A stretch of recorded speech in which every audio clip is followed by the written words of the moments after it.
KBS 교통정보센터였습니다. 주진우 라이브.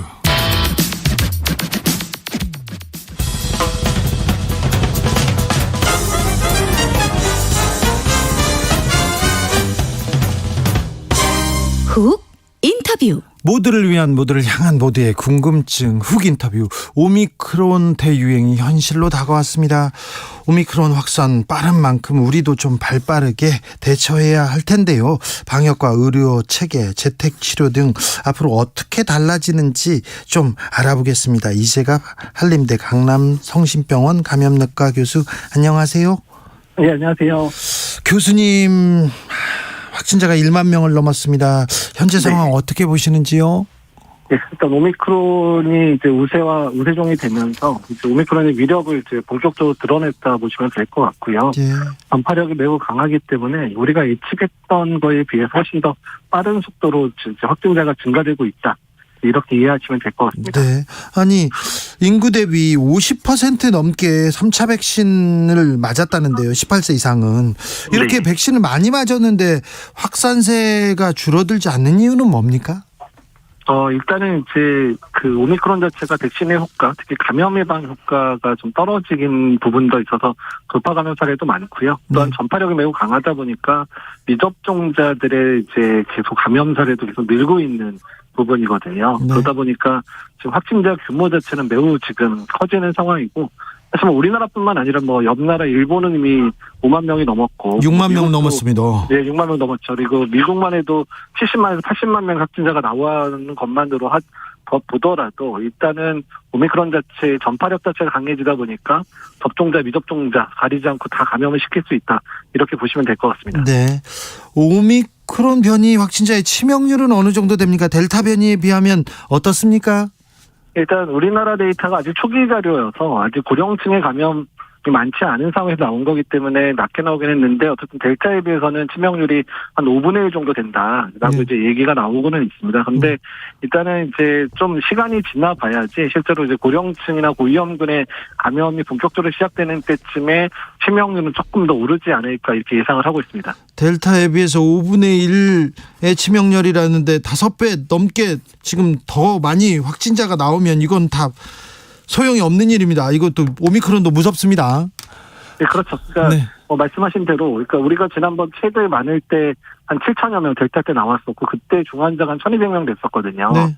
근데 5분의 1이 되더라고 하더라도 만약에 한 3만 5천 명 정도의 확진자가 나오는 상황이면 이미 중증 환자 비율, 낮아진 비율을 상쇄하니까 거의 비슷한 중증 환자 나올 수도 있다는 걸 예측을 하기 때문에 네. 확진자 규모가 예상보다 훨씬 커지게 되면 중증 환자도 꽤 늘어날 수 있다라고 생각을 하셔야 됩니다. 교수님이 3만 5천 명 예를 들었는데 다음 달 확진자가 3만 명 넘을 수 있다, 이런 전망도 있고요. 교수님께서는 더 많이 걸릴 수도 있다, 이렇게 그 얘기하신 것도 들었는데요. 앞으로 어떻게 됩니까? 네, 일단 이제 여러 수학적 모델링 데이터인데, 사실 수학적 모델링은 이럴 수 있으니까 앞으로 주의하고 정책을 만들어라는 개념이 더 강하긴 합니다. 그래서 꼭 맞으라는 법은 없지만, 그러니까 지금 우리나라 내에서 3만 명, 2월 달 말에 3만 명 정도 되는 거는 시나리오 중에서는 가장 긍정적인 시나리오에 해당되고요. 3만 명이 긍정적이라고요? 예. 그러니까 대부분의 시나리오는 그러니까 레인지로 이제 보통 표현을 하잖아요. 범위로 예. 표현하게 되면 2만 명에서 많게는 10만 명, 그리고 3만 넘어가게 되면 이제 10만 명에서 15만 명 사이, 이 정도. 아마 최대 규모는 15만 명 정도에서 20만 명도 될 수 있다라는 예측 자료도 실제로 있긴 했어요. 이거는 이제 최악의 상황을 반영한 부분이긴 합니다. 잠시만요. 15만 명, 20만 명도 나올 수 있다고요? 예, 일단 그건 이제 우리가 지금 수준 정도의 그 거리두기를 하고, 또한 지금 수준 정도의 예방접종률 증가 상황들을 반영했을 때 그럴 수도 있다고 돼 있기 때문에 뭔가 대책을 만들어야 되는 상황이라는 걸 이제 이야기하는 거죠. 네, 교수님 좀 어떻게 해주세요. 대책을 좀 마련해 주십시오. 일단은 이제 지금 너무 확진자가 많아지면 진단 체계나 이런 부분도 흔들리거든요. 예. 지금까지는 아주 정확한 PCR만으로 전 국민이 의심되는 상황이거나 걱정되면 다 검사를 해줄 수 있었는데, 지나가다가도 했죠. 지나가다도. 예.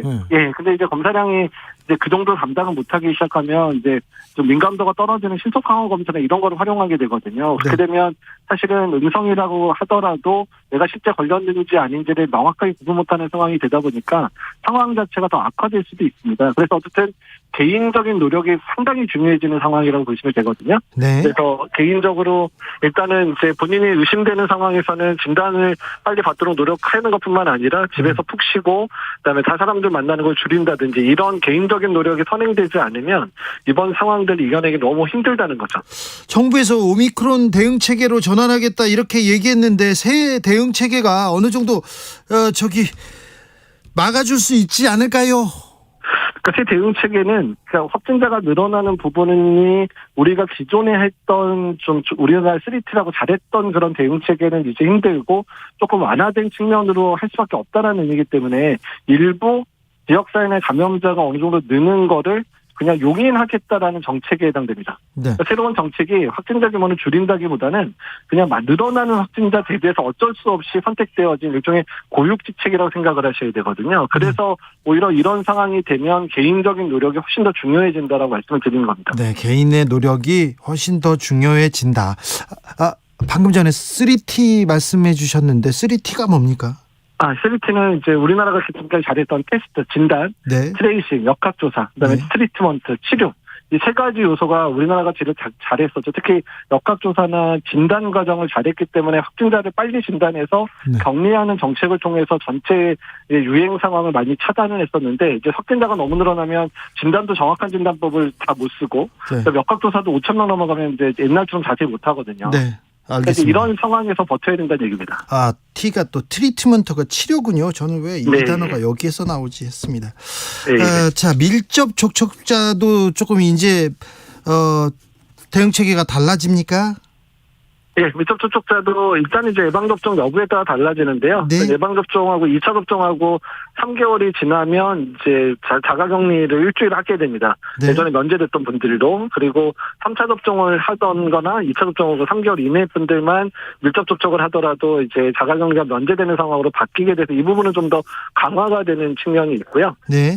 그다음에 이제 확진자도 이제 격리 기간이 7일로 단축이 됩니다. 네. 그렇기 때문에 이제 일부 이제 확진, 7일 넘어가면 대부분 감염력은 없긴 없지만 일부 100% 감염력이 없는 건 아닌 상황에서 확진자가 격리 해제가 될 수도 있다라는 부분. 그래서 그게 해제되는 분들은 또 개인적으로 마스크 착용 잘하고 사람들과의 만남을 또 최소화시키는 부분이 중요하다. 이 부분도 또 강조하고 싶습니다. 개인적인 만남 최소화하고 개인적으로 방역을 하는 게 훨씬 더 중요해진다. 계속 강조하고 있습니다. 우리 교수님이. 네. 0210님께서 오미크론 증상에 대해서 좀 자세히 알려주세요. 물어봅니다. 네, 사실 오미크론은 일단은 증상 자체가 많이 달라지지는 않습니다. 네, 그냥 비슷합니까? 다만 예방접종하신 분들은 좀 더 가볍게 앓고 예방접종을 안 하신 분들은 좀 더 심하게 앓는다 정도의 차이 정도만 나타난다고 보시면 될 것 같습니다. 네, 백신을 접종하면 걸려도 걸려도 크게 아프지 않고 이렇게 넘어갑니까? 네, 일단 오미크론에 대해서도 백신 예방 효과 특히 이제 중증으로 진행하거나 입원해야 되거나 이제 이런 확률을 확실히 낮춰준다고 돼 있는데요. 네. 미국만 하더라도 이제 오미크론에 감염된 사람 분석을 보면 미접종자가 접종한 사람에 비해서 입원율이 8배입니다. 8배나 돼요? 예. 그러니까 입원할 정도로 심하게 아픈 사람을 이제 8배나 줄여준다는 얘기니까 그만큼 예방접종 효과가 되게 중요하다는 거죠. 알겠습니다. 하이드님께서 전파력이 어느 정도로 강한가요? 몇 초만 스쳐도 걸린다는 말이 있고 마스크 써도 완벽 방어는 안 된다 이런 얘기도 있는데요. 그러니까 마스크 착용은 당연히 잘해 주셔야 되는데 마스크 착용한 상태에서도 장시간 확진자랑 같이 있게 되면 감염이 될 수도 있는 부분이 생길 수 있는 거고요. 예. 전파력이 델타의 2배 정도 된다고 하거든요.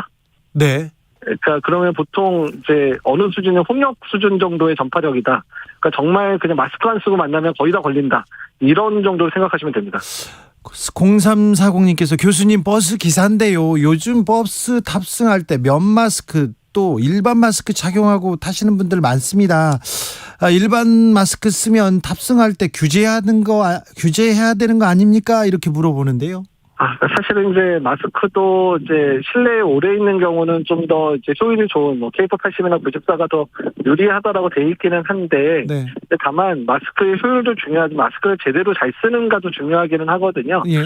되도록이면 이제 의료용 마스크를 사용하기를 저희도 추천을 해드리고요. 네. 마스크의 등급 자체보다도 더 중요한 마스크를 제대로 잘 쓰느냐, 또 마스크를 써도 감염될 만한 위험한 공간에는 오래 있지 않는 것까지 고민을 해주셔야 된다는 겁니다. 위험한 공간은 어디입니까? 그러니까 밀폐되어 있고, 그다음 환기가 안 되는 공간들. 네. 그리고 마스크를 계속 쓸 수 없는 공간들이 위험하다고 생각하시면 됩니다. 네. 1927님께서 동네 병원 규모가 작은데 코로나 검사와 일반 진료를 나눌 공간이 있을까요? 일반 진료를 받으러 동네 병원 갔다가 코로나 걸리지 않을까 걱정됩니다. 어찌 보면 정책이 예. 좀 걱정스럽습니다. 이렇게 얘기합니다. 네, 일단은 지금 현재 일반 의원이나 병원에서 허락된 데는 호기 전담 클리닉이라 그래서 이런 호기 감염 환자랑 일반 환자가 구분돼서 진료받는 곳만 허락이 돼 있기는 하고요. 근데 점진적으로 이제 이런 시설들을 좀 확충을 해서 이런 의원급 의료기관에서 진료를 받을 수 있는 곳들을 늘려가려고 지금 준비 중이다라고 보시면 될 것 같아서 2월, 3월 달 넘어가면 좀 더 많은 의원이나 병원에서 진료가 가능해질 것 같습니다. 네. 확진자가 늘면 또 의료 인력들 고생할까봐 또 걱정이 됩니다. 재택치료 관리 인력, 의료 인력 부족은 어떻게 해결될 수 있을까요? 사실 의료 인력이 제한된 사람들이 더 많은 환자를 볼 수밖에 없기 때문에, 그러니까 아직은 이제 병상이라든지 중환자실은 환자가 많지는 않아요. 이제 초기라서. 네. 근데 재택치료 같은 경우는 저희 병원만 해도 지난주에 비해서 거의 2배 반 정도 늘었거든요. 네. 이제 일주일 사이에. 그래서 일단 의료진들은 매번 말씀드리지만 환자가 오면 진료하고 계속 도와드릴 겁니다. 근데 다만 너무 많은 확진자가 나와서 병원에 오지도 못하고 그런 피해를 보시는 분들이 많지 않기를 그냥 바라는 마음입니다. 아직까진 여력이 있는 거죠? 네, 아직은 초기라서 여력이 있고요. 저희가 이제 위기감이 오기 시작하는 게 이제 설 연휴 지나서 한 2, 3주 지나면 2월 중순에서 말 정도 되면 의료 체계도 상당히 힘든 시기를 거치게 될 거라 예상하고 있습니다. 정점은 그러면 2월 말쯤 옵니까? 일단 이제 여러 수학적 모델링의 정점은 3월 중순 넘어서가 정점일 거라고 예상을 대부분 하고 있어요. 그래서 3월까지 계속 늘어나요? 예, 앞으로 한 2달 정도는 상당히 힘든 시간 보낼 거라고 예측을 하고 있습니다. 오미크론의 파도가 2달 정도 간다고요? 최소 2달. 예. 최소 2달이요? 예. 교수님 좀 기쁜 소식도 좀 알려주세요. 기쁜 소식은 일단 우리가 지금까지 매우 어려운 상황일 때도 불구하고 어떤 방역 정책이나 이런 부분에 국민의 승도가 매우 높은 국가였고, 네. 국민이 자발적으로 참여할 때 매번 위기를 이겨냈었거든요. 네. 그래서 일단 이번 고비도 국민들과 함께 이겨낼 수밖에 없겠다라고 해서 부탁을 드리는 겁니다. 알겠습니다. 네. 거리두기 영업시간 제한 조치에도 불구하고 확진자 폭증을 제대로 막아내지는 못하고 있는 것 같은데, 네. 이 부분은 어떻게 해야 됩니까? 거리두기 강화 조치, 영업시간. 예.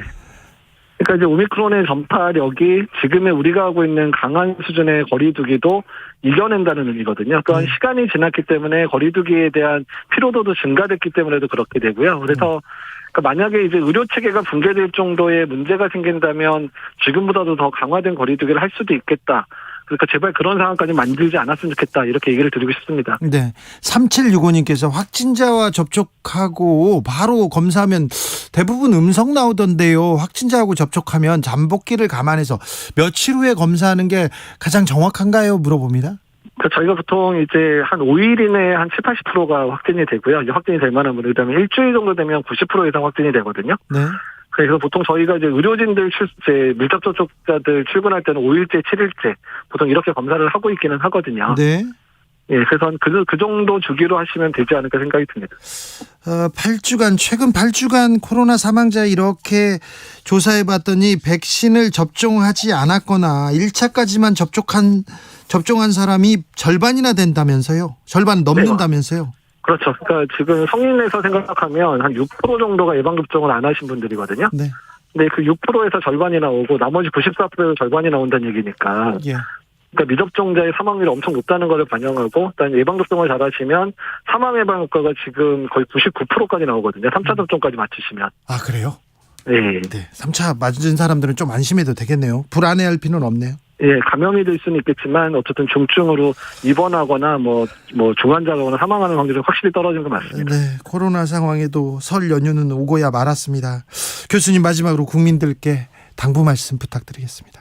많이 지쳐 있으실 거고요. 의료진들도 마찬가지, 방역 요원들도 마찬가지지만 그냥 힘들더라도 같이 이겨내면 또 이겨낼 수 있다는 그런 희망을 가지고 같이 걸어갔으면 좋겠습니다.